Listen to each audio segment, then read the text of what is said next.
नमस्कार शेतकरी बंधूंनो. तर परवा एक मी यूट्यूबवरती एक व्हिडिओ पाहिला मित्रांनो.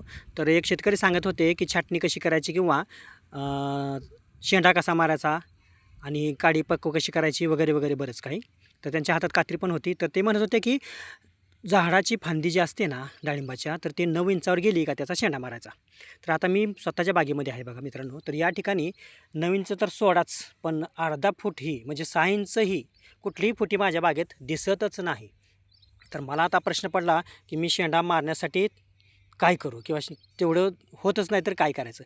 पण म्हणजे नक्की मला आता कळत नाही की फुटात 12 इंचाचा घोळ माझ्या बागेतला आहे का त्यांनी सांगतात त्यांचे आहे की नक्की कसं आहे. तर मित्रांनो, या माझ्या बागेत तुम्ही बघता की मी सघन लागवड म्हणजे जवळची लागवड केलेली आहे. तर ह्यात सगळ्यात महत्त्वाचा पार्ट जो असतो ना, त्या व्हिडिओवरून हा व्हिडिओ मी घेतो आहे की ते मला चुकीचं वाटलं, तुम्हाला कसं वाटतं ते बघा. नक्की कोणाच्या फुटात 12 इंचाचा गोळ आहे ते तुम्ही ठरवा आणि तुमच्या बागेला काय करायचं आहे हेही तुम्ही ठरवा. तर इथं होतं काय बघा आता. तर मित्रांनो, झाड हे पळतं त्याला कारण नायट्रोजन एक्सेस म्हणजे जास्त, आणि तेही ड्रिपमुळे होतं आहे. तर ड्रिपमुळे जास्त नायट्रोजन वापसा कंडिशन कमी राहते आणि झाडाचा जो मध्ये 2 पानाच्या मध्ये जो पेरा जो प्रकार असतो पेरा, तर तो फार लांब लांब पडत जातो आणि म्हणून झाड पळतं. झाड पळल्यामुळं तर ते 9 इंच बी होईल आणि फुटभर बी होईल, काय सांगता येत नाही. फोकारीच्या फोकारे सगळे झाडाला निघतात आणि मग ते छाटत बसायचे 3-3 महिन्याला 3-3 महिन्याला आणि म्हणायचं की मी 12 महिन्यात 18 महिन्यात बाग तयार केली, काडी तयार झाली आणि मग ते छाटायचं, मधली घाण वगैरे काढायची मित्रांनो. तर हे असं करता, पण मला असं म्हणायचं आहे की ह्या गोष्टीची गरजच काय आहे जर तुम्ही झाडाला पळवूच न दिलं. आणि बघा ह्या ठिकाणी कुठलेही झाड असू देत, आता ह्या झाडाला बघा, हे अजून 4-4.5 इंच ते 5 इंच झालं असेल बघा ही फांदी. हे जास्त पळणार पण नाही. मागची पानं पण बघा तुम्ही पक्व होत चाललेले आहेत, म्हणजे काडी लगेच पक्व होते.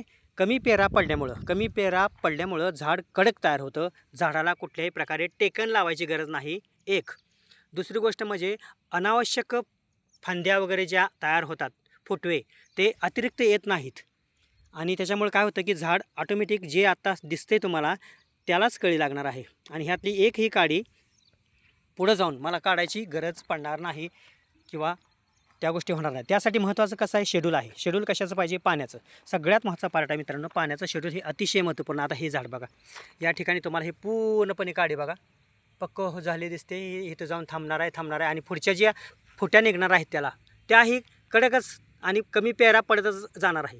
तर त्यासाठी माझ्या अल्फा नर्सरी आणि फॉर्म्समध्ये मी व्हिडिओ घेतलेला आहे की ते रोखण्यासाठी काय करायचं. तर या व्हिडिओमध्ये मी एकच सांगेन की तुमचं नत्र जास्त होतं आहे आणि त्या जास्त नत्रामुळं झाड पळवतात शेतकरी आणि त्याला कात्री घेऊन फिरून मग ते क्लिअर करतात आणि म्हणतात की मी 12 महिन्यात आणि 18 महिन्यात वगैरे बाग धरली. तर ह्या ठिकाणी आपण 6 महिन्यात कळी काढणार आहोत मित्रांनो.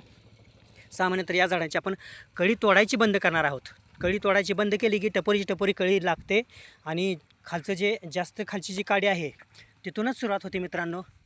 मादी कळत निघत आणि झाड मागं पुढं सेटिंग करून घेतं आणि नंतर 18 महिन्यापर्यंत फक्त डाळिंब विकणे एवढंच काम. तर मस्त आहे हे नियोजन. तुम्ही पण सगळे व्हिडिओ बघा, क्लिअर व्हा, जवळची लागवड करा. झाड पळायचं नाही म्हणून नक्की काय करायचं त्यासाठी संपूर्णपणे शास्त्रोक्त माहिती घ्या. धन्यवाद.